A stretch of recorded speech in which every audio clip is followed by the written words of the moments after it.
Hello दोस्तों, अस्सलाम वालेकुम। आज हम बात करेंगे ऑकलैंड में जो भी पिछले हफ्ते और पिछले जुम्मे को तकरीबन 31 जनवरी को एक बहुत बड़ा फ्लड आया था।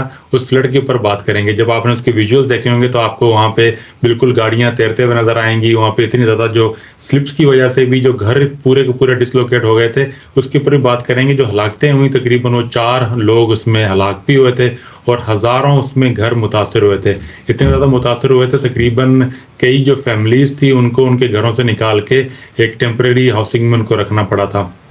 तो ये पूरा ये सिस्टम ये क्यों ऐसा हुआ, और एक न्यूजीलैंड का एक जो रिलेटिवली जो सबसे जो बड़ा शहर है ऑकलैंड, और एक जो लिवेबल जो लिस्ट आती है उसमें भी ऑकलैंड का नंबर 1 एक आया था पेंडेमिक के दौरान। तो इतना एक बड़े लेवल का शहर, इतनी उसकी सहूलियात, और एक जो उसमें 2 दिन की जो बारिश थी उसमें पूरा का पूरा शहर और काफ़ी जो उसके इलाके थे वो पानी में डूब के ऐसा लग रहा था कि हम ये कराची के अंदर वो रह रहे हैं और कराची के विजुअल्स हों। तो ऐसा क्यों हुआ था? आज हमारे साथ हैं डॉक्टर सलीम अख्तर हैं। इनका एक बहुत बड़ा एक्सपीरियंस है इसी एरिया में, और उनका जो पीएचडी का जो रिसर्च थी, मुकालमा था, वही स्ट्रॉम वाटर के ऊपर था, ऑकलैंड के स्ट्रॉम वाटर के ऊपर था, और जो उनका जो क्लाइमेट चेंज का जो इम्पैक्ट आता है उसी के ऊपर था।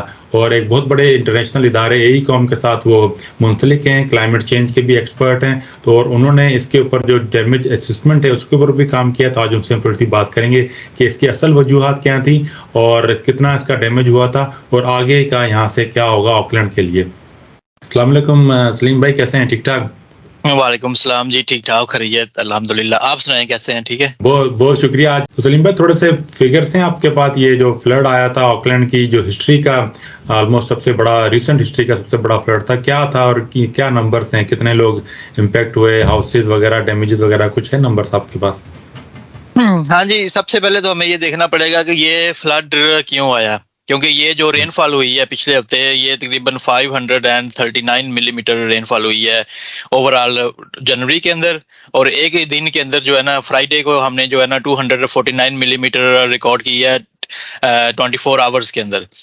तो ये जो है ना, ये एक रिकॉर्ड ब्रेकिंग इवेंट था, और न्यूजीलैंड की और बल्कि ऑकलैंड की हिस्ट्री में जो है ना, ये पहली दफा ऐसा हुआ है। जब से 170 साल हो गए हैं डाटा रिकॉर्ड करते हुए इन लोगों को, तो कभी तक इतना बड़ा इवेंट जो है ना वो रिकॉर्ड नहीं हुआ। और उसकी 2-3 वजूहत हैं, ये इतना बड़ा इवेंट क्यों आया है। सबसे बड़ी वजूहत में से जो है ना, वो सबसे बड़ी वजह ये है कि वो रेनफॉल और क्लाइमेट चेंज की वजह से जो है ना रेनफॉल पे ऊपर इम्पैक्ट आया, वो है ये लॉजिक। जिनका जो यहाँ पे सबसे ज्यादा बारिशें होती हैं वो टोरेंशियल रेनफॉल्स होती हैं, जो इवेंट्स आते हैं यहाँ पे। और ऐसे ही बहुत सारे इवेंट जो है ना वो हर साल आते हैं, ये पहली दफा नहीं आया। लेकिन मसला ये हुआ है कि जो पिछले 1 साल से 2 साल के अंदर से जो है ना, ओवरऑल ग्लोबल टेम्परेचर जो है ना वो तकरीबन 1.1 डिग्री सेंटीग्रेड जो है ना वो राइज कर चुका है। और ये बहुत बड़ा इम्पैक्ट होता है जब टोरेंशियल रेनफॉल इवेंट्स आते हैं, क्योंकि ये यहाँ पे न्यूजीलैंड के अंदर जो है ना, ये टोरेंशियल रेनफॉल इवेंट जो है ना वो नॉर्थ ऑफ तस्मान रिवर से जो है ना वो शुरू होते हैं। और ये मॉइस्चर का बहुत बड़ा एक धारा होता है जो मूव करता है, और इसको हम लोग कहते हैं एटमॉस्फेरिक रिवर। बेसिकली जो हम एक रिवर जो है वो हम नीचे जो होते हैं जमीन के अंदर उनको जानते हैं कि वो रिवर है, एक ऊपर खला के अंदर भी रिवर होते हैं, उनको एटमॉस्फेरिक रिवर कहते हैं, जब वो मॉइस्चर जो है ना वो बहुत बड़ी मकदार में जो है ना मूवमेंट होती है। तो यहाँ पे जो है ना वो ऑकलैंड के अंदर जो वो नॉर्थ तस्मान सी जो है ना वहां से मूवमेंट हुई और ये यहाँ पे पहुंचा। और मेट डिपार्टमेंट जो है ना उसकी प्रिडिक्शन की थी अराउंड जो है ना वो 130-140 मिलीमीटर जो है ना वो रेनफॉल होगी। लेकिन just before hours of Friday evening तो उन्होंने जो है ना इसको अपडेट कर दिया कि ये वार्निंग से जो है ना वॉच से वार्निंग में कन्वर्ट हुआ विद इन 2-3 आवर्स, और विद इन 1 आवर जो है ना ये वार्निंग से रेड अलर्ट में कन्वर्ट हो गया। उन्होंने इंडिकेशन दे दिया कि अब जो है ना रेनफॉल बहुत ज्यादा होगी, मोर देन 200 मिलीमीटर होगी। और हमने वो देखा कि 249 मिलीमीटर जो है ना वो विद इन 24 आवर जो है ना वो स्टॉर्म, इतना मैसिव स्टॉर्म था।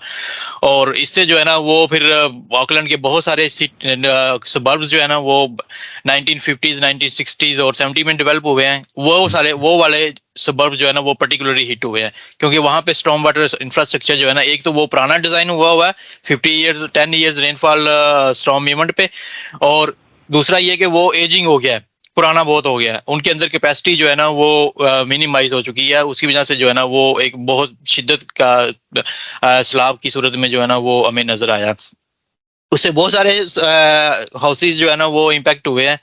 तकरीबन जो है ना कल तक की जो नंबर्स थे उसमें 261 जो बिल्डिंग्स जो है ना, जो लिवेबल बिल्डिंग्स थी या हैबिटेबल बिल्डिंग थी, वो उनको रेड स्टिकर लगा है। रेड स्टिकर का मतलब ये है कि वो जो है ना उसके अंदर आप जा ही नहीं सकते, वो इतनी डैमेज हो गई है कि उनको रीबिल्ड करना पड़ेगा।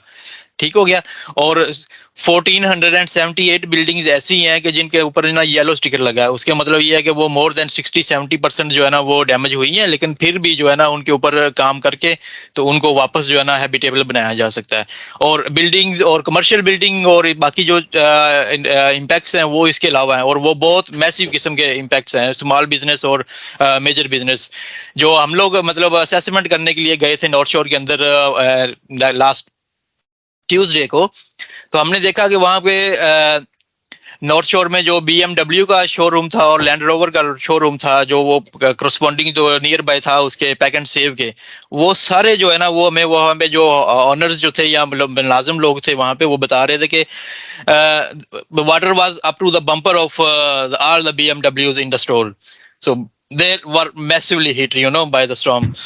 सो ओवरऑल इंश्योरेंस काउंसिल जो है ना कल तक उनका स्टेट ये था कि उनके पास जो है ना 15,000 क्लेम जो है ना वो आए हैं, और उनके मुताबिक इन सब को हल करने के लिए जो है ना वो सिर्फ ये कि 2023 नहीं लगेगा बल्कि 2024 और 25 भी लग सकता है।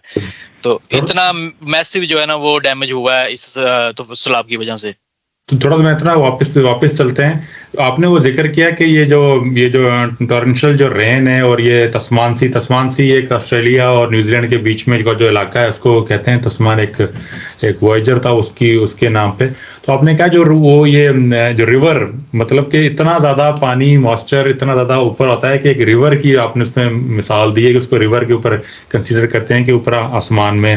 तो एक दूसरा फिर एक और आपने जिक्र किया कि ये ऑकलैंड के सबब, तो इसका मतलब ये कि पूरे ऑकलैंड में नहीं था, ऑकलैंड के चंद इलाकों थे जो मुकम्मल डूब चुके थे। हाँ जी, बिल्कुल ऐसे ही है। जो पुराने सबर्ब जो थे जो डेवलप हुए हैं 19, जिससे मैं पहले भी जिक्र किया, 1950, 60 और 70s के अंदर, उनका इंफ्रास्ट्रक्चर अब इस एज तक पहुंच गया कि उनको रिप्लेस करने की जरूरत है। काउंसिल कर भी रही है, लेकिन वो ये कि इतने मैसिव लेवल के ऊपर रिप्लेसमेंट जो है ना वो इतनी आसान नहीं होती। और ये क्लाइमेट चेंज के इम्पैक्ट जो है ना, जो हम लोग मतलब काम करते हैं काउंसिल के साथ उसको कंसिडर करते हैं, तो वो इस सबको कंसिडर करते हैं कि क्लाइमेट चेंज के इम्पैक्ट होने हैं, लेकिन वो रिप्लेसमेंट जो है ना वो इतनी मैसिव लेवल के ऊपर अभी तक नहीं हुई कि इन सबको कॉप कर सके। अब मैं मिसाल दूं कि जिस तरह ईस्ट के अंदर जो है ना वो ईस्ट के अंदर ऑकलैंड के ईस्ट के अंदर बहुत ज्यादा रेनफॉल हुई, ऐसी ही रेनफॉल हुई, तो वहां पे वो जो एरिया है वो स्टोन फील्ड के नाम से जो है ना वो सबर्ब है, उसको नहीं हुआ कुछ। और हता कि ये ऊपर नॉर्थ में भी चले जाएं तो सिल्वर डेल या आगे पीछे जो उसके इलाके हैं उनको भी कुछ नहीं हुआ, क्योंकि वो लेटेस्ट डेवलप हैं और उनकी डेवलपमेंट जो है ना उनके अंदर वो दूसरा हम लोग लफ्ज यूज करते हैं वाटर सेंसिटिव डिजाइन या लो इम्पैक्ट डेवलपमेंट, या जो है ना वो कह लें कि नेचर बेस्ड सोल्यूशन। वो कुछ टेक्नोलॉजी या कुछ कॉन्सेप्ट उनके अंदर अप्लाई किए गए हैं। उनके अंदर जो है ना पार्क्स को जो है ना वो एज ए स्टोरेज यूनिट बनाया गया है ऑकलैंड मेन सिटी के अंदर। अब यहाँ के पास में एक ऑकलैंड डोमेन है, उसके अंदर वो सारा भर गया था पानी से। वो अगले 24-36 घंटे के अंदर या 2-3 दिन के अंदर जो है ना वो उससे वाटर को रिलीज किया गया है। अभी कल मैं वहां पे गया था तो वो ड्राई है फुल। तो ये सारी चीजें बनाई गई हैं। और जो पुराने हैं सबर्ब्स, वहां पे ये सब कुछ नहीं था। वहां पे सिंपल पाइप नेटवर्क था, ड्रेनेज नेटवर्क था, और बाज़ जगहों पे तो वो वेस्ट वाटर का और उसका जो है ना स्टॉर्म वाटर का वो कंबाइंड नेटवर्क था, जिस तरह पाकिस्तान में है। तो ये सारी चीजें जो है ना वो सारे मसले मसाइल वहां पे पैदा हुए हैं जो पुरानी सबर्ब्स डेवलपमेंट हुई है 60-70 के अंदर। तो नई जो है ना वो कदरे बेहतर रही हैं, उनके अंदर भी नुकसान हुआ है बाज़ जगहों पे। Low lying area, particularly low lying area के अंदर जब हम स्ट्रीम की बात करते हैं तो स्ट्रीम के ऊपर वाला एरिया जो होता है वहां पे तो एलिवेशन हाई होता है, तो वहां से वाटर मूव करता हुआ नीचे जब आता है तो नीचे फ्लड प्लेन जो है ना नॉर्मली वाइड हो जाती है।